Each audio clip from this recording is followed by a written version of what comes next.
हाँ हाँ आई डोगरी डिपार्टमेंट की पिकनिक पत्नीटाप आई दी है ते साढ़े कन्नै साढ़े मैडम सुषमा और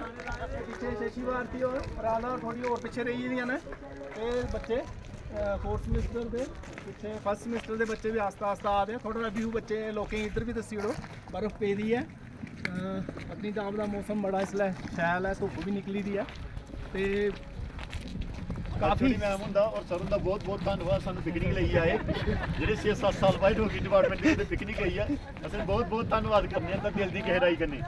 धन्यवाद कोई नहीं है इंदे के पल्ले अस आए हैं मुफ्ता च इंदे के पैसे ने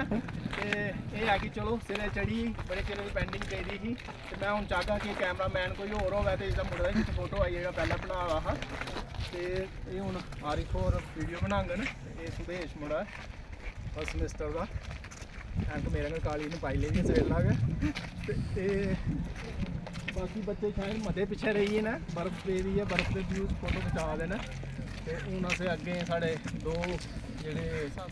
हाँ साथी एक संदीप दुबे ते एक साढ़े सुभाष होर राजेश होर अग्गें चली गेदे ने ते मैं हून कैमरामैन गी आखा वीडियो मकाई ओड़ो